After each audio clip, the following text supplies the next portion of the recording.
अभी हम बहुत ही इंटरेस्टिंग टॉपिक के ऊपर डिस्कस करने वाले हैं या पढ़ने वाले हैं और वह है अमेरिका वाली स्थिर विनिमय दर। अब मैं इसको अमेरिका वाली स्थिर विनिमय दर क्यों कह रहा हूँ? क्योंकि इस विनिमय दर को बनाने में अमेरिका का बड़ा हाथ था। अपने लाभ के लिए उसने यह काम किया और जब उसका स्वार्थ सिद्ध हो गया और जब उसको लगा कि यह विनिमय दर मेरे काम की नहीं है, तो उसके बाद उसने इससे अपना हाथ खींच दिया और इसी के अंदर अर्थात जब अमेरिका ने ये कह दिया कि मैं इस विनिमय दर को नहीं मानता हूँ, तो इसी के साथ उस विनिमय दर प्रणाली का भी क्या हो गया? अंत हो गया। तो इसको आज हम बहुत ही डिटेल में, बहुत ही आसान शब्दों में समझने की कोशिश करेंगे। तो जो अमेरिका वाली विनिमय दर है, उसको समझने से पहले जान लेते हैं ब्रेटन वुड्स प्रणाली। ब्रेटन वुड्स प्रणाली क्या है? तो सबसे पहले यहाँ पे लेते हैं कि दौर था 1944 का, जबकि द्वितीय विश्व युद्ध अपने अंतिम चरण में था। तो उस समय 1944 में अमेरिका के राष्ट्रपति थे USA, United states of America, जिसे कि संयुक्त राज्य अमेरिका कहते हैं। वहां के राष्ट्रपति थे फ्रैंक डी रूजवेल्ट। कौन थे? Frank D Roosevelt.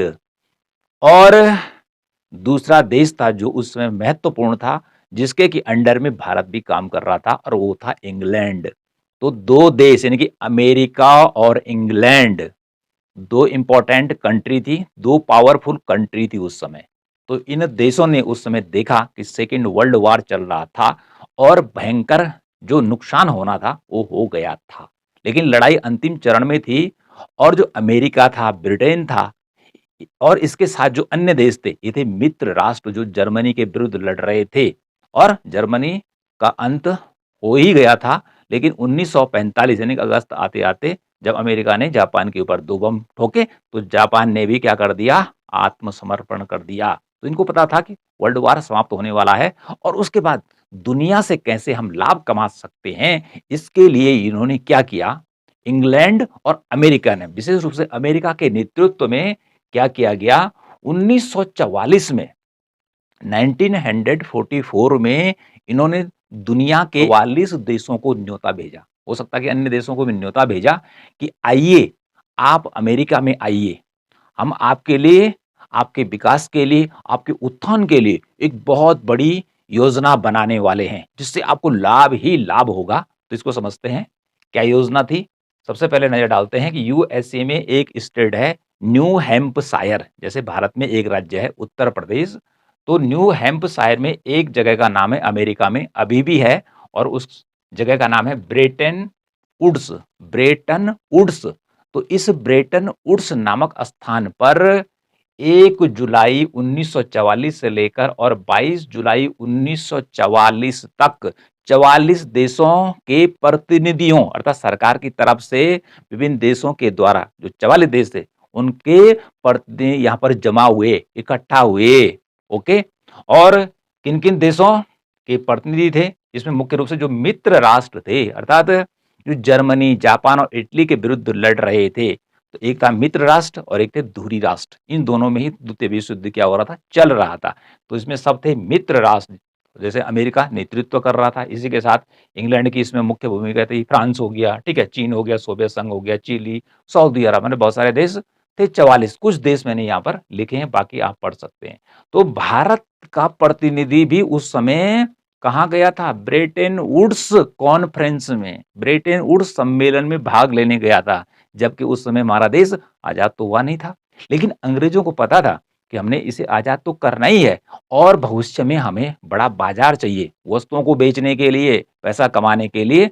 तो भारत का एक प्रतिनिधि भी बुलाया गया, ठीक है, और वो भी स्वतंत्र प्रतिनिधि के रूप में। ऐसा नहीं बोला कि ब्रिटेन का प्रतिनिधि है, ठीक है, ब्रिटेन की तरफ से तो जा ही रखा था। तो इस प्रकार से 44 देशों के प्रतिनिधि किस स्थान पर इकट्ठा हुए? ब्रेटन वुड्स नामक जगह पर इकट्ठा हुए। यहां पर इनकी बैठक चली 22 दिन तक। कितने दिन तक चली? 22 दिन तक चली गई बैठक, ठीक है जी। और भारत का जो प्रतिनिधि था उस समय जो गए थे, उसका नाम था केपीएस मेनन। परीक्षा की दृष्टि से बहुत ही इंपॉर्टेंट है कि 1944 में जो ब्रेटन वुड्स सम्मेलन हुआ था, भारत का कौन-सा प्रतिनिधि गया था, उसका नाम क्या था? केपीएस मेनन उसका नाम था। क्या नाम था उसका? केपीएस मेनन। इसको आप समझ लीजिए। अब जो देखो जब बैठक हुई, तो क्या बताया गया? जो दुनिया के 44 देश गए थे, यानी कि उनके प्रतिनिधि गए थे सरकार की तरफ से, उनको बतलाया गया, यदि आप आर्थिक स्थिरता चाहते हो, अर्थात अपने देश का विकास करना चाहते हो, रोजगार अपने देश में बढ़ाना चाहते हो, अपने देश में आय बढ़ाना उत्पादन बढ़ाना चाहते हो, ठीक है? यदि आप ज़्यादा पैदा करते हो, तो विश्व व्यापार कर सकते हो। इस प्रकार का सपना विभिन्न देशों को अमेरिका और इंग्लैंड की तरफ से दिखाया गया।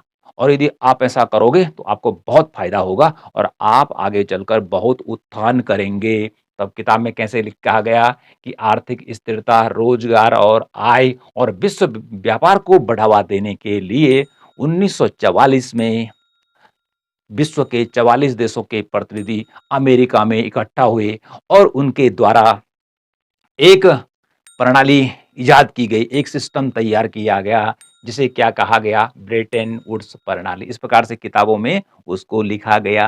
अब जो ब्रेटन वुड्स सिस्टम था, ठीक है? इसी के अंदर क्या हुआ कि स्थिर विनिमय दर प्रणाली को बतलाया गया कि क्या करते हैं सभी देश जो दुनिया के हैं भैया, क्या कर रहे हैं? सबकी विनिमय दर अलग-अलग है।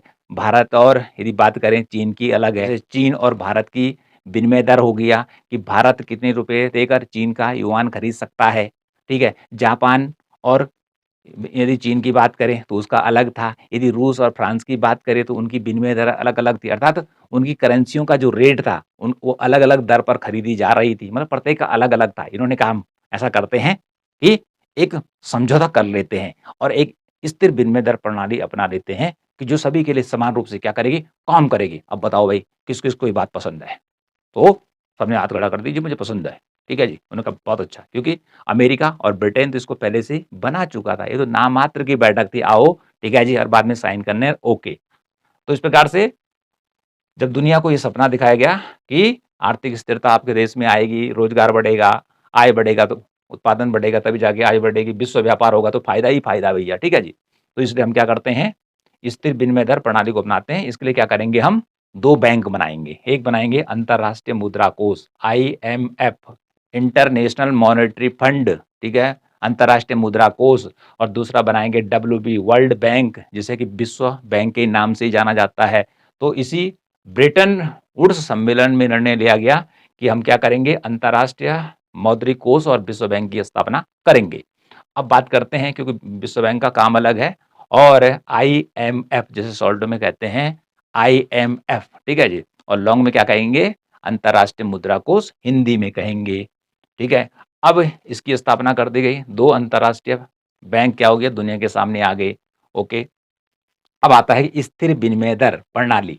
अब जिस स्थिर विनिमय दर प्रणाली की बात मैं कर रहा हूँ, उसे कहते हैं ब्रेटन वुड्स प्रणाली की स्थिर विनिमय दर। ब्रेटन वुड्स प्रणाली की विनिमय दर, ठीक है? और ये विनिमय दर प्रणाली कैसी थी? स्थिर थी। अब स्थिर का अर्थ क्या होता है?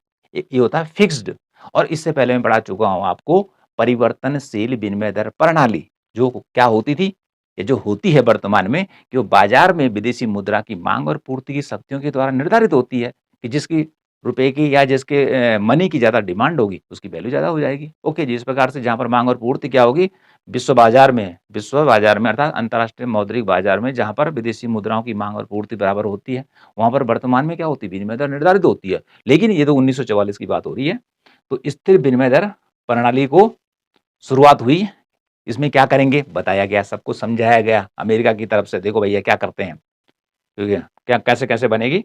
तो देखो ये निर्धारित हुआ था उस समय स्थिर विनिमय दर के अंतर्गत कि हम ऐसा करते हैं कि जो भाई अमेरिकन डॉलर है, इसे विश्व की मुद्रा बनाते हैं, ठीक है? वर्तमान में आप देखेंगे सभी देश हैं जो अपनी जीडीपी घोषित कर रहे हैं, वो अमेरिकन डॉलर में ही कर रहे हैं। तो इसका फ़ायदा अमेरिका को मिला। 1944 में उसने सोचा और वर्तमान में भी चल रहा है। तो जो प्रतिनिधि गए थे उनको समझाया गया, देखो भैया विनिमय दर कैसे निर्धारित करेंगे? उन्होंने कहा ऐसा करते हैं कि जो सोना है, क्योंकि सोना हर समय क्या तब भी और आज भी बहुत इम्पोर्टेंट है और इसका मूल्य लगातार बढ़ता ही जा रहा है। तो उन्होंने क्या फ़ॉर्मूला लाए, ऐसा करते हैं कि 35 जो अमेरिकन डॉलर है, उसका जो मूल्य होगा, ठीक है जी, वो 1 औंस सोने के बराबर होगा। यानी कि प 35 अमेरिकन डॉलर में 1 औंस या आउंस सोना खरीदा जा सकता है। कुल मिलाकर 35 अमेरिकन डॉलर हो और इसको हम छोटे टुकड़ों में बाँट सकते हैं। अमेरिकन डॉलर को किससे जोड़ा गया? सोने से जोड़ा गया। और 1 औंस सोने में कितना सोना होता है? 1 औंस तो बोला, लेकिन इसको यदि हम ग्राम में लेते हैं तो इसमें होता है 31.1035 ग्राम सोना 1 औंस में। तो 35 डॉलर में कितना सोना खरीदा जा सकता था? 1 औंस, या हम उसको कह सकते हैं 31 ग्राम सोना खरीदा जा सकता था। तो कुल मिलाकर डॉलर को किससे बाँधा गया? उसको बाँध दिया गया, जोड़ दिया गया सोने से। लोगों को सोना दिखाया गया भैया, यदि आपकी जो करेंसी है, आपके पास डॉलर आता है, जो भी आता है, और यदि आप उसको बदलना चाहते हैं बाद में, तो अमेरिका उसके बदले सोना देगा। बताओ किस-किस को पसंद है? सबने हाथ खड़े कर दिए। उनके हमको भी पसंद है, ओके? अब आगे बात क्या हुई, फिर अन्य देशों को बोला, ठीक है जी? ये तो पहले 35 अमेरिकन 35 डॉलर बराबर 1 औंस सोना खरीदा जा सकता है, ठीक है जी? और उसके बाद क्या हुआ? अन्य देशों की मुद्राओं को पहले डॉलर को सोने से जोड़ा, ठीक है जी? सोना दिखाया गया सबको, चमकता हुआ सोना, सबको पसंद आया। हाँ, भैया सोना तो बहुत इम्पोर्टेंट है, बहुत महँगा है, ठीक है जी? और अमेरिका कह रहा है कि यदि तुम्हारे पास डॉलर आता है, तो अगले दिन तुम डॉलर देना, और हमको तुमको सोना दे देगा। तो इस प्रकार से 35 अमेरिकन डॉलर 1 औंस सोने के बराबर मूल्य निर्धारित किया गया। उसके बाद दुनिया की जो अन्य मुद्राएँ थी, जो ये 44 प्रतिनिधि गए थे, इनसे कहा कि आपकी मुद्रा अब आप डॉलर से जोड़िए, ठीक है जी? अब आप अपनी वैल्यू निर्धारित कीजिए। कि चीन वाले को बोला भैया कि तुम्हारी मुद्रा यानी कि युआन और अमेरिकन डॉलर की क्या विनिमय दर होगी? भारतीय रुपये और अमेरिकन डॉलर की क्या विनिमय दर होगी? फ्रांस और ब्रिटेन की मुद्राओं के बीच की क्या विनिमय दर, इसको तुम डिसाइड कर दीजिए, ठीक है जी? लेकिन ये इस प्रकार से काम किया इसने, और किताबों में क्या छप के आ गया कि 1 औंस बराबर 35 अमेरिकन डॉलर निर्धारित किया गया। उसके बाद अन्य देशों की मुद्रा को डॉलर से जोड़ा गया। कुल मिला के कहने का मतलब है कि सोना इम्पोर्टेंट पीछे रखा गया बैक में, ओके जी? जिससे ये लगे कि यदि तुम्हारे पास डॉलर भी है, आज भी है, कल भी है, परसों भी है, बरसों भी है, तो आपको यदि सोना चाहिए होगा तो सोना मिलेगा, ओके जी? डॉलर खराब नहीं होने वाला है। इसके साथ ही क्या किया गया, स्थिर विनिमय दर, अभी मैंने परिभाषा नहीं बताई, परिभाषा हमारी यहाँ पर लिखी हुई है स्थिर विनिमय दर की। इसमें क्या बताया गया स्थिर विनिमय दर में, कि जो फिक्स हमने विनिमय दर कर रखी है, मान लीजिए कि 1 अमेरिकन डॉलर बराबर ₹50, ये विनिमय दर निर्धारित कर दी गई कि 1 अमेरिकन डॉलर में 1 अमेरिका वाला ₹50 खरीद सकता है, या 1 अमेरिकन डॉलर भारत वाला ₹50 में खरीद सकता है। ये विनिमय दर हो गई किसकी? 2 करेंसियों को खरीदने की, ये दर निर्धारित कर गई, ठीक है?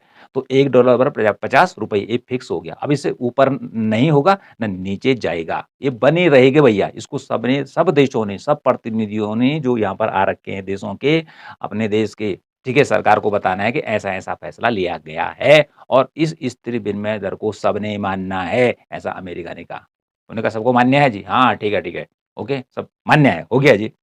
लेकिन इसमें क्या किया गया, इसमें एक बात और रखी गई कि 1% विनिमय दर को परिवर्तित किया जा सकता था। अर्थात 1% विनिमय दर को ऊपर, मतलब जो फिक्स कर दी गई, जो मैं उदाहरण के द्वारा बता रहा था, उससे 1% क्या कर सकते हैं, ऊपर बढ़ा भी सकते हैं, और 1% नीचे भी कर सकते हैं। ये भी इसमें रखा गया था, जिसको कहा गया ऊपरी सीमा, अपर बैंड, ठीक है? एक बैंड बनाया गया कि 1% स्थिर विनिमय दर को क्या कर सकते हैं, परिवर्तित बढ़ा सकते हैं, और 1% नीचे घटा भी सकते हैं। ओके जी?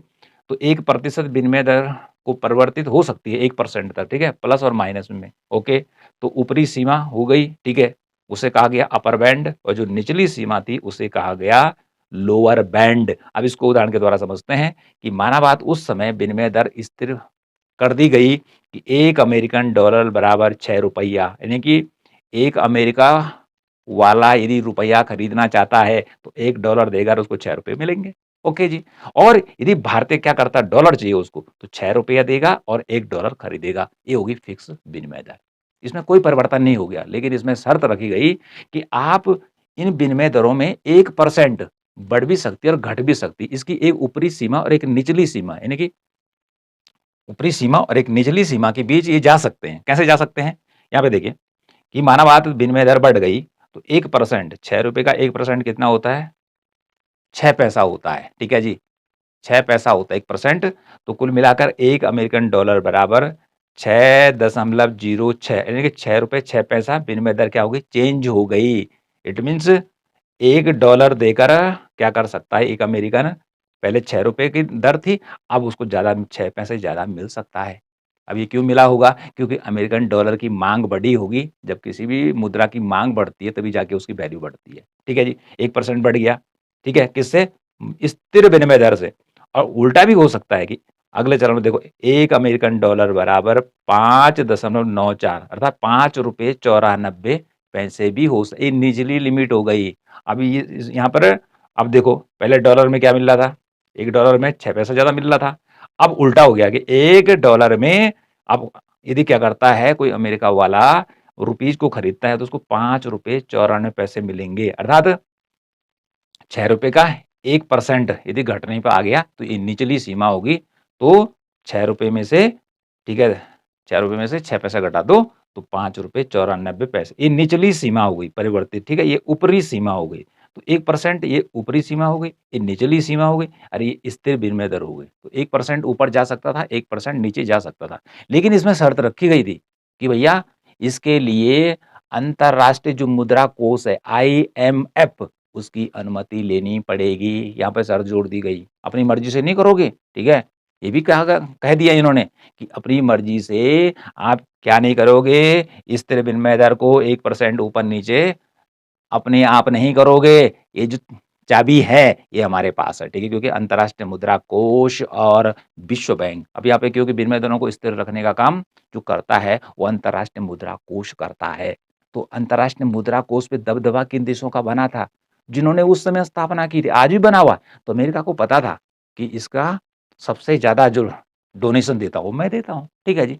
तो मेरा इस पे दबदबा रहेगा, तो ये लोग मेरे पास आएँगे, गिड़गिड़ाएँगे, ठीक है जी? और तब मैं इनको क्या दूँगा? कर्ज़ा दूँगा और फिर साथ में कहूँगा कि लो भाई कर्ज़ा तुम लो, लेकिन वस्तुएँ कहाँ से खरीदोगे? मुझसे खरीदोगे, ठीक है? और ब्याज भी तुम मुझे दोगे। इसे कहते हैं आम के आम और गुठलियों के दाम, ओके? तो इस प्रकार से 1% स्थिर विनिमय दर को जो ब्रेटन वुड्स प्रणाली थी या जिसको ब्रेटन वुड्स मौद्रिक प्रणाली भी कहते हैं कि स्थिर विनिमय दर में 1% वृद्धि या 1% में कमी भी की जा सकती थी, ठीक है, स्थिर दर से। तो जो ऊपरी सीमा थी उसे अपर बैंड कहा गया और जो निचली सीमा थी वो लोअर बैंड था। तो कितना चेंज कर सकते थे स्थिर विनिमय दर को? 1%। तो कुल मिलाकर क्या कहा गया उसमें? पहले 1 औंस सोना निर्धारित किया गया, वो भी अमेरिका की मुद्रा की $35 में 1 औंस सोना आएगा। यहाँ पे ग्राम बता दिया, उसके बाद अन्य देशों को बोला कि तुम अपनी मुद्राओं को डॉलर से जोड़ो, अपने आप बैठ के विनिमय दर को निर्धारित करो। ओके जी, इतना काम हो गया। और उसके बाद ऊपरी और निचली सीमा भी बता दी कि 1% अप डाउन कर सकते हैं और इसी को कहा गया समायोज्य कीलन, एडजस्टेबल पेग।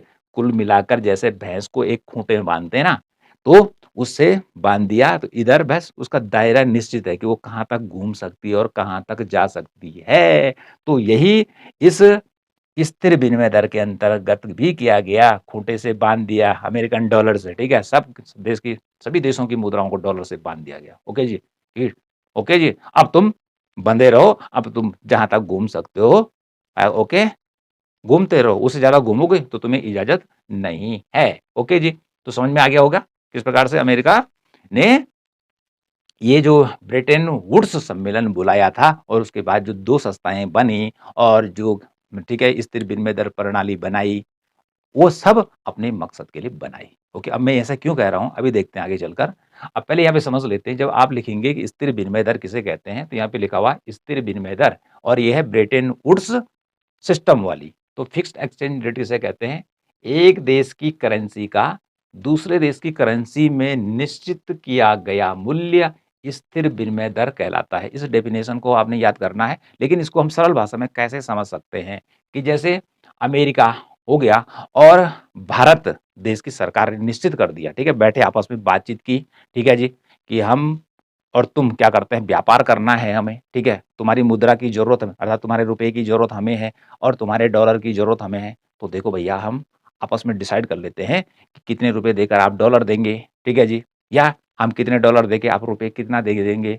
तो भारत और अमेरिका के प्रतिनिधि बैठे हैं, सभी देशों के प्रतिनिधि बैठते हैं, आपस में आमने-सामने बात करेंगे। तो ये मैंने मान लिया कि एक अमेरिकन अर्थात अमेरिकन डॉलर और भारत दोनों के बीच समझौता हो गया कि $1 बराबर ₹50, अर्थात एक अमेरिकन या अमेरिका वाला $1 देगा और ₹50 खरीद सकता है उसके बदले में, ठीक है जी? और भारत वाला ₹50 देकर $1 खरीद सकता है। ये 2 देशों ने क्या कर दिया, समझौता कर दिया और साथ में शर्त थी कि इस समझौते में जो दर निश्चित की गई है उसको बनाए रखना है, इसमें परिवर्तन नहीं होगा, शर्त ये थी, ठीक है? कि जो स्थिर विनिमय दर है इसको बनाए रखना सब देशों का क्या है, कर्तव्य है। ज जो उस समय क्या होते वहाँ प्रेज़ेंट हुए थे, उन्होंने कहा तुमको पसंद है भैया? ओके जी, किसी ने बोला मेरी समझ में अभी नहीं आया है। उन्होंने कहा नहीं आया है समझ में? अच्छा, बताया था ना पहले सोना दिखाया था? हाँ, हाँ, हाँ, समझ में आ गया। उसके बाद क्या बोला था कि यदि तुम्हारे पास डॉलर आ जाएगा तो उसको हम क्या करेंगे, सोने में बदल देंगे। तो लोगों ने कहा कोई बात नहीं है, ओके, ओके, साइन कर लेते हैं। 44 देशों ने क्या किया, लाओ भाई साइन, 1 ने साइन, 2 ने साइन, तब तक क्या हुआ, एक देश था, उसने कहा मैं नहीं करूँगा बस साइन, ठीक है? ये जो पूरी की पूरी जो रणनीति बन रही है ब्रेटन वुड्स प्रणाली की, ये तो अमेरिका वाली है, ठीक है? इसमें तो अमेरिका को फ़ायदा होगा। नहीं, नहीं, मैं नहीं मानता अमेरिका को। तो वो देश था उस समय सोवियत संघ, उसने हस्ताक्षर करने से मना कर दिया, ठीक है जी? और बाकियों ने क्या कर दिया, पकड़ा पहन, ना कहाँ पे करने साइन, यहाँ पे अगले ने ओके जी, और बन गया अंतर्राष्ट्रीय मुद्रा कोष और विश्व बैंक।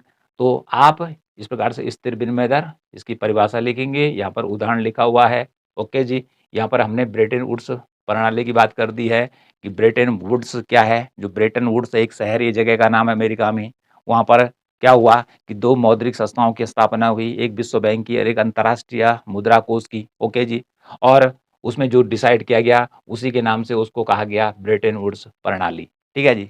ब्रेटन वुड्स प्रणाली उसको कहा गया और ये स्थिर विनिमय दर में हमने बता दिया कि स्थिर विनिमय दर को किस प्रकार से सोने से जोड़ा गया, उसके बाद अन्य से कहा कि अब डॉलर से जोड़िए, ओके जी। और उसके बाद ये भी इसमें बात रखी गई कि 1% इसको ऊपर-नीचे कर सकते हैं। ऐसा नहीं है कि $1 बराबर ₹6 इतना तो आप रखेंगे, ठीक है, बनाए रखेंगे, लेकिन $1 बराबर ₹6 6 पैसा या $1 बराबर ₹5.94 हो सकता है, लेकिन इससे ऊपर या नीचे विनिमय दर नहीं जाएगी, ओके जी। तो जाएगी तो क्या करेंगे? कहा गया देश का जो केंद्रीय बैंक है, यदि डॉलर की ज़्यादा डिमांड होती है, तो डॉलर की वैल्यू जाएगी ऊपर, बढ़ेगा डॉलर, वो चला के वह इ 6 पैसे से बढ़कर वो 7-8 रुपए, ऐसा नहीं करेंगे। तो उस समय देश का जो केंद्रीय बैंक है, वो अपने आरक्षित मुद्रा भंडार से, जो उसके पास डॉलर का भंडार है, उससे डॉलर को मार्केट में बेचेगा, सप्लाई को बढ़ाएगा, जिससे कि विनिमय दर अपने आप ₹6 हो जाए। अगले चरण में यहाँ पे देखिए, रुपए की तुलना में यहाँ पे रुपया क्या हो गया है, स्ट्रांग हुआ है, क्योंकि $1 में ₹5.94 मिल रहा है, जबकि 6 मिलना चाहिए था। तो ऐसी स्थिति में जो देश का केंद्रीय बैंक है, जैसे यहाँ पे मैं आरबीआई को ले रहा, तो रुपए को क्या करेगा, बेचना शुरू करेगा। यानी कि रुपए की कमी हो चुकी है, रुपए की डिमांड हो रही है, तो इसलिए रुपए की वैल्यू बढ़ी है। तो इस प्रकार से विनिमय दर को स्थिर करने का जो काम करेगा, वो देश का केंद्रीय बैंक या सरकार करेगी, ठीक है जी? ये सबको करना है। Okay, okay, okay. सबने कहा ठीक है, ठीक है, ठीक है, ठीक है, ओके जी। अब देखो, अब मैं पहले ही इसको कहा था मैंने कि ये जो विनिमय दर थी प्रणाली, स्थिर विनिमय दर वाली, ये अमेरिकन मैंने क्यों कहा? अब देखो, जब तक अमेरिका ने फ़ायदा लिया, ठीक है जी? फ़ायदा उठाता गया, ठीक है? उसके बाद क्या हुआ, जब अमेरिका को लगा कि इससे मुझे घाटा हो रहा है, ठीक है जी? घाटा हो रहा है, उसने अपने खर्चा बढ़ाया, ठीक है? डॉलर छापना शुरू कर दिया उसे, ठीक है जी? डॉलर, और सबसे ज़्यादा प्रोडक्शन भी वही कर रहा था। तो उसने उधार भी दिया अंतर्राष्ट्रीय मुद्रा कोष के माध्यम से अन्य देशों को, ठीक है? और उसके बाद अपना सामान उनसे बिकवाया, तो डॉलर क्या हुआ, ज़्यादा छपा, ओके जी, तो अमेरिका में महँगाई बढ़ गई, ठीक है? अमेरिका में महँगाई बढ़ गई, अनेक देशों पे उसने आक्रमण किए, वियतनाम पे बताया गया कि वियतनाम पे उसका बहुत पैसा खर्च हो गया, तो बाद में उसे लगा कि भैया मेरे पास तो सोना बहुत कम हो गया है, अब मैं सोना नहीं दे सकता हूँ डॉलर के बदले, तो बाद में क्या हुआ, अमेरिका ने कहा, भैया अब मैं तुम्हें सोना नहीं दूँगा डॉलर के बदले, सामान ले लो, डॉलर क्या था, कागज़ी नोट के बदले कागज़ी नोट ही मिल सकता है, ओके जी, अब मैं सोना नहीं दूँगा तुम्हें। ठीक है? अन्य देश जो थे उन्होंने कहा सोना नहीं मिलेगा। आपने तो ऐसा कहा, उन्होंने कहा चुपचाप करे भूल जाओ, ठीक है? भूल जाओ कि 1944 में ब्रेटन वुड्स में क्या हुआ था। ठीक है जी, और ज़्यादा बोला तो समझ लो। ओके जी। तो इस प्रकार से क्या हुआ देखो, आगे चलकर 15 अगस्त 1971 को, अब देखो 1944 में तो ये आ गया था ब्रेटन वुड्स प्रणाली, लेकिन आगे चलकर 15 अगस्त 1971 को वही अमेरिका जिसने ब्रेटन वुड्स प्रणाली में स्थिर विनिमय दर बनाने की बात की थी, आने वाले समय में उसे वो जब लगा कि घाटा होने वाला है, मेरा सोना जब बाहर चला जाएगा, क्योंकि अन्य देशों के पास डॉलर बहुत आ गया था, वो सोना मांगने लग गए थे, उसे लगा सोने का खजाना खत्म होने वाला है, मैं सोना कहाँ से दूंगा। तो उस समय अमेरिका के राष्ट्रपति थे 1971 में रिचर्ड निक्सन। क्या थे? कौन थे? Richard Nixon. ठीक है जी। इन्होंने 15 अगस्त, ठीक है जी, 1971 को घोषणा कर दी कि भैया जो स्थिर विनिमय दर वाली प्रणाली थी, अपनाई थी, उससे अमेरिका अपने को अलग करता है। ठीक है? अब हम सोना नहीं देंगे। ठीक है जी। हम सोना नहीं देंगे और इसी प्रकार क्या हुआ? तो जब इसने घोषणा की निक्सन ने कि हम अब सोना नहीं देंगे, तो इसी के साथ जो स्थिर विनिमय दर प्रणाली थी उसका क्या हो गया? अंत हो गया। ओके जी, खत्म हो गई। उसने कहा डॉलर ले लेने अपने आप, लेकिन सोना नहीं मिलेगा जी। ओके जी। तो जिसे कहा कहते हैं किताबों में फिर क्या लिखा गया इसको? Nixon shock. शॉक माने कोई शौक नहीं है, मतलब झटका, इंग्लिश का शब्द है शॉक। तो ये निक्सन का झटका था दुनिया के देशों को, ठीक है जी, कि जिसमें स्थिर विनिमय जो दर प्रणाली थी, जो कि अमेरिका ने स्थापित करने की कोशिश की और जब तक उसको फ़ायदा हुआ, उसने उसको लागू किया और डॉलर को उसने क्या सोने से जोड़ा और फिर अन्य मुद्राओं को डॉलर से जोड़ा और उसके बाद आज देखिए वैश्विक मुद्रा क्या बन चुकी है? डॉलर बन चुकी है। तो अपने जो उसने उस समय काम किया था, उसमें वो सफल रहा। आज भी जो भी क्या करता है, अपनी देश की जीडीपी की गणना करता है, मुद्रा की गणना करता है, किसमें करता है? डॉलर में करता है। तो इस प्रकार से अमेरिका जो था, वह वैश्विक मुद्रा को अर्थात डॉलर को वैश्विक मुद्रा बनाने में क्या रहा? सफल रहा।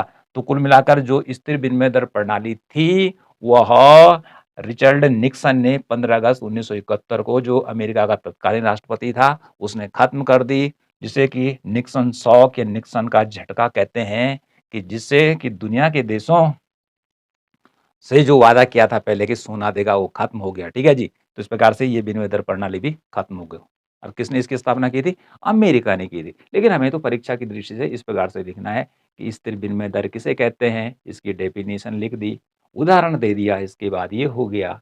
ये प्रणाली कब से कैसे आई?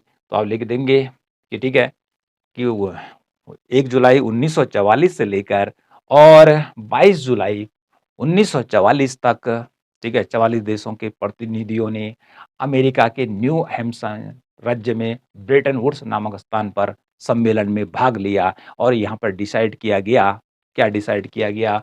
कि भाई एक हम क्या करेंगे, अंतर्राष्ट्रीय मुद्रा कोष बनाएँगे और एक वर्ल्ड बैंक बनाएँगे, ठीक है जी। अंतर्राष्ट्रीय मुद्रा कोष जो होगा, ठीक है जी, ये स्थिर विनिमय दर को बनाए रखने का काम करेगा, ओके, ठीक है। उसके बाद आगे क्या जोड़ दिया गया कि 1 औंस सोना जो होगा वो 35 अमेरिकन डॉलर के बराबर होगा। उसके बाद क्या हुआ, अन्य देशों को कह दिया कि भई तुम भी अपनी मुद्रा को डॉलर से लिंक कर दो, ठीक है जी, डॉलर में गणना करो, ओके जी।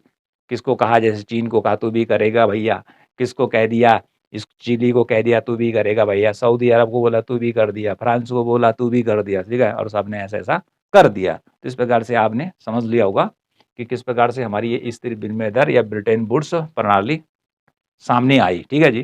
तो स्थिर विनिमय दर की परिभाषा ये रहेगी, ठीक है जी?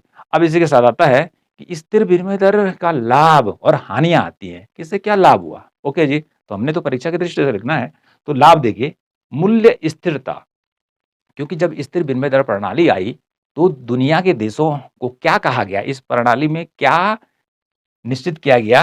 ये निश्चित किया गया कि विनिमय दर अर्थात आप स्थिर बनाए रखेंगे। 2 देशों की मुद्राओं के बीच की जो विनिमय दर होगी, जिस रेट पर एक देश की मुद्रा दूसरे देश की मुद्रा में बदली जाएगी, खरीदी जाएगी, जैसे वस्तुओं को खरीदते हैं, उसका दाम फिक्स रहेगा भैया, बदलेगा नहीं। और बदलेगा भी तो 1% ऊपर या नीचे हो सकता है, उससे ऊपर नहीं जाएगा। लेकिन पूछने तुम कहाँ आओगे? मुद्रा कोष के पास आओगे। ओके जी। तो इससे क्या हुआ? मूल्यों में वृद्धि नहीं हुई। कुल मिलाकर मूल्य नहीं बढ़े, देशों के अंदर मूल्य नहीं बढ़े, ठीक है जी। और इसमें साथ में व्यवस्था भी थी, यदि किसी देश का क्या होता है, निर्यात करना है, क्योंकि मुद्रा हमें क्यों चाहिए भाई डॉलर? क्यों हमें चीन की मुद्रा चाहिए? क्योंकि हमें वहाँ से सामान मँगाना है और जब हमें मँगाना ही नहीं है, तो उसकी मुद्रा का तो कुछ काम भी नहीं है, ठीक है जी। जाना तो उसी के पास था अमेरिका के पास सामान लेने के लिए, क्योंकि अधिकांश प्रोडक्ट तो वही बेच रहा था, तकनीकी उसी के पास थी, इंग्लैंड के पास थी, ठीक है जी। तो मूल्य स्थिरता में ये कहा गया, यदि किसी देश का निर्यात क्या होता है, कम हो जाता है, उसको घाटा होता है और ज़्यादा सामान मँगाता है विदेशों से, तो क्या हो जाएगा, माना कि उसने ₹100 का सामान मँगाया और बेचा कितने का? मात्र ₹5 का, तो ₹95 उसको घाटा हो गया। तो उन्होंने कहा, अब ऐसे में क्या होगा? महँगाई बढ़ेगी, जो विदेशों से सामान आएगा, ठीक है? तुम्हारे पास तो कुछ है नहीं। उन्होंने कहा ऐसा में ऐसा करना कि मुद्रा कोष के पास आना और मुद्रा कोष तुम्हें पैसा दे देगा, ठीक है? जो तुम्हारा भुगतान संतुलन प्रतिकूल हुआ है ना, उससे तुम्हारे देश को कौन मदद करेगा? मुद्रा कोष करेगा, ओके जी? इस प्रकार की बात इन्होंने इसमें रखी, तो इस प्रकार से मूल्य स्थिरता बनी रही देश के अंदर, ठीक है? और जिससे कि क्या हुआ? मूल्य नहीं बढ़े, ओके। व्यापार एवं निवेश में लाभ। अब इसमें व्यापार और निवेश में कैसे लाभ हुआ? कि जो व्यापारी होता है, क्योंकि यदि मुद्रा का मूल्य घटता और बढ़ता रहता है, ओके जी। और एक तो व्यापारी हुआ जो वस्तुओं को बेचने का काम करता है या खरीदने का काम करता है। एक लोग वो होते हैं कि जो कि निवेश करते हैं, ठीक है जी। कि उन्होंने देखा कि भाई कहाँ पे ब्याज की दर ज़्यादा है, ओके जी। कहाँ से लाभ होने वाला है या मैं कहाँ पे फैक्ट्री लगाऊँ कि ज कम पैसा लगाऊँ और ज़्यादा लाभ हो, तो उसको पहले से यदि मूल्य निश्चित है, पता है कि भाई प्रत्येक वस्तु का मूल्य क्या रहने वाला है, विभिन्न देशों की करेंसी की विनिमय दर क्या-क्या रहने वाली है, तो इसमें तो फिक्स कर दिया गया है, इतनी रहेगी। तो जो व्यापारी था और जो निवेशक था, इनको पता था कि वर्तमान में जो मूल्य है और भविष्य में भी रहने वाला है। तो इनके लिए क्या हो गया कि वस्तुओं को बेचना, देखिए वर्तमान में ऑर्डर दे दीजिए, कोई किसी ने दे दिया, ओके जी, भविष्य में तो मूल्य बढ़ने वाला है, ना घटने वाला है, तो इन्होंने ऑर्डर को ले लिया, ओके जी, तो व्यापारियों को भी लाभ हुआ, यानी कि व्यापार बढ़ा, अंतर्राष्ट्रीय व्यापार, ठीक है जी। और निवेश भी दूसरे देगों देशों में बढ़ा, क्योंकि स्थिर विनिमय दर थी, सबको मूल्य पता था, तो जो वर्तमान में यदि किसी ने 1 अरब रुपए का निवेश करना है, तो उसको पता है कि एक्सचेंज रेट है, इतनी मुद्रा मिलेगी, भविष्य में भी मूल्य स्थिर ही रहेगा, ठीक है? तो लागत इतनी-इतनी आने वाली है और उसके बाद मैं कितने में बेचूँगा, इतना-इतना लाभ होने वाला है, ये सब हुआ। तो इससे अंतर्राष्ट्रीय व्यापार और निवेश को क्या मिला? प्रोत्साहन मिला। सट्टेबाजी पर रोक। अब ये सट्टेबाजी कैसे होती है? समझते हैं कि जैसे 1 अमेरिकन डॉलर किसी ने वर्तमान में ₹50 में खरीद दिया, ठीक है जी? ₹50 में खरीद दिया और पता चला कि बाद में डॉलर की कीमत बढ़कर ₹70 हो गई। कि 1 अमेरिकन डॉलर बराबर ₹70। तो अब इसने क्या कर दिया? अपने यहाँ पे जमावड़ा कर दिया, मतलब स्टोर कर दिया ढेर सारा, ठीक है जी? डॉलर कर दिया और जैसे ही डॉलर का दाम ₹70 हुआ, ₹20 फ़ायदा, वो बेचना शुरू कर देगा। इसे कहते हैं सट्टेबाजी, ठीक है जी? तो जिससे बाज़ार में क्या हो जाती है, जिस मुद्रा को खरीदते थे अपने पास रख लेते हैं और जिस दिन देखते हैं कि रेट बढ़ेगा उस दिन बेचना शुरू कर देंगे। तो इस प्रकार की सट्टेबाजी जो थी, वो स्थिर विनिमय दर में नहीं थी, क्योंकि यहाँ पे क्या था, स्थिर मान लिया गया कि भैया $1 बराबर ₹6, ये उदाहरण के लिए बता रहा हूँ मैं आपको, ठीक है जी? तो 1% नीचे-ऊपर कर सकते थे, इसमें क्या फ़ायदा होने वाला था? तो सट्टेबाजी, ठीक है जी? सट्टेबाजी पर रोक लगी, ठीक है? तो ये हो गया सट्टेबाजी पर रोक। तो इस प्रकार से हमने 3 लाभ ले लिया। अब देखते हैं हानियाँ क्या हुई? स्वतंत्र मौद्रिक नीति का अभाव। अब इसमें क्या था? देखो, कोई भी देश जो होता है, अपने विकास के लिए अपने देश के अंदर राजकोषीय और मौद्रिक नीति बनाता है। तो राजकोषीय में खर्च करना पड़ता है, मौद्रिक नीति में ब्याज दर को घटाना-बढ़ाना पड़ता है, ठीक है? लेकिन यहाँ पर ऐसा नहीं था, ठीक है जी? यानी कि स्वतंत्र देश फैसला नहीं ले सकता था कि मुझे ब्याज दर बढ़ानी है, ओके जी? तो उसे तो क्या करना था? उसको तो देखना था कि भैया ये स्थिर विनिमय दर हमने मान रखी, इसको बनाए रखना है। यदि ब्याज की दर बढ़ाता हूँ, माना भारत वाले ने बढ़ा दी ब्याज की दर, तो यहाँ ब्याज की दर बढ़ेगी तो विदेशी निवेशक यहाँ पहुँच जाएँगे, ठीक है जी? इधर पहुँचेंगे भारत में, ठीक है? किस लिए? फ़ायदा करने के लिए, तो भारतीय रुपए की वैल्यू बढ़ जाएगी, पता चला कि विनिमय दर ऊपर चली गई। उन्होंने कहा नहीं, ऐसा नहीं करोगे, ठीक है? तो स्वतंत्र मौद्रिक नीति का अभाव, मतलब स्वतंत्र रूप से मौद्रिक नीति नहीं बना सकता था। अब इसमें देश को फ़ायदा हो रहा है, चाहे नुकसान हो रहा है। कुल मिलाकर उसको देखना था कि जो स्थिर विनिमय दर हमने पहले से मान रखी है, उसी को हमने मान के चलना है। ये नुकसान था इसमें, ठीक है जी? बड़े विदेशी मुद्रा भंडार की ज़रूरत। अब यहाँ पर क्या था? जो पेमेंट करना था, यदि अमेरिका से सामान मँगा रहे हैं, तो उसको डॉलर में पेमेंट करना है। फ्रांस से मँगा रहे हैं, तो उसने भी डॉलर में घोषित कर रखा है, तो उसको भी डॉलर में ही पेमेंट करना था, ठीक है जी। अगले को मतलब यदि वो अपनी मुद्रा में चाहता तो उसी की मुद्रा में पेमेंट करना था। तो इस प्रकार से एक विशाल भंडार, देखिए ज़्यादा मुद्रा की ज़रूरत पड़ती थी, तभी जाके कोई देश क्या कर सकता था, किसी देश से सामान मँगा सकता था या विनिमय दर को स्थिर रख सकता था। यदि डॉलर की डिमांड बढ़ गई, ठीक है, तो डॉलर का मूल्य बढ़ेगा, तो फिर क्या करेगा कि देश के पास जो विदेशी मुद्रा भंडार है, वहाँ से डॉलर बाज़ार में बेचना शुरू करेगा, फिर पूर्ति बढ़ेगी, फिर स्थिर विनिमय दर बनी रहेगी। तो इसलिए एक बड़ा भंडार हर समय अपने पास रखना पड़ता था और जिसके पास नहीं होता था, तब क्या करना था? फिर अंतर्राष्ट्रीय मुद्रा कोष के पास जाना था, हाथ जोड़ना था भैया।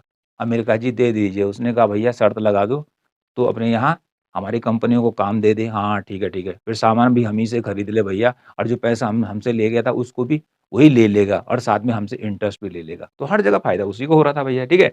तो बड़े विदेशी मुद्रा भंडार की ज़रूरत पड़ रही थी स्थिर विनिमय दर को बनाए रखने के लिए। बाहरी झटकों के प्रति संवेदनशीलता।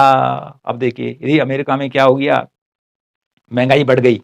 अमेरिका में महँगाई बढ़ गई, ठीक है जी। तो उसका असर सीधे अन्य देशों पे पड़ना क्या था? लगभग तय था। ठीक है, तुरंत भारत में क्या हो जाएगा? उसका असर पड़ने लग जाएगा। तो स्थिर विनिमय दर को बनाए रखने में तो फिर दिक्कत हो जाती थी, यदि महँगाई बढ़ गई, ठीक है? तो स्थिर विनिमय दर ऊपर-नीचे हो सकती थी। तो ऐसे में जो कमज़ोर राष्ट्र थे, उनको नुकसान होने लगता था। तो इस प्रकार से देखिए, यहाँ पे कुछ लाभ लिखे हुए हैं और कुछ हानियाँ लिखी हुई हैं। तो कुल मिलाकर आज मैंने जो आपको पढ़ाई स्थिर विनिमय दर, तो सबसे पहले आप परिभाषा लिखेंगे, ये विनिमय दर किस प्रकार से अस्तित्व में आई, ठीक है जी? ये ब्रेटन वुड्स प्रणाली क्या है? ये सारी चीज़ें आपको बता दी है। तो ठीक है, इनको आप देख लेंगे। तो इस प्रकार से बड़े इंटरेस्टिंग ढंग से, ठीक है, बड़े रोचक ढंग से हमने आपको ये बतलाया कि किस प्रकार से अमेरिका ने अपने फ़ायदे के लिए स्थिर विनिमय दर प्रणाली की व्यवस्था दुनिया के सामने रखी, सबने हाथ खड़े किए, ओके जी, और अंत में जब उसको लगा कि 1971 में कि भाई इससे फ़ायदा नहीं हो रहा है, तो उससे अलग हट गया, उसने मना कर दिया, मैं सोना नहीं दूँगा भैया, ठीक है जी। अब अन्य ने कहा सोना नहीं दोगे, अब क्या करते? वो तो शक्तिशाली था, उसके पावर थी, ठीक है जी। इसी के साथ स्थिर विनिमय दर प्रणाली क्या हो गई? ध्वस्त हो गई, ठीक है जी। और 73 आते-आते यानी कि 1973 के आते-आते, ठीक है, प्रणाली लगभग समाप्त हो गया और उसके बाद नई विनिमय दर प्रणाली शुरू हुई, कौन-सी? वो प्रणाली हुई स्वतंत्र विनिमय दर प्रणाली या प्रबंधित विनिमय दर प्रणाली या फ्लोटिंग एक्सचेंज रेट या लोचपूर्ण विनिमय दर प्रणाली, जिसको मैं आपको ऑलरेडी पढ़ा चुका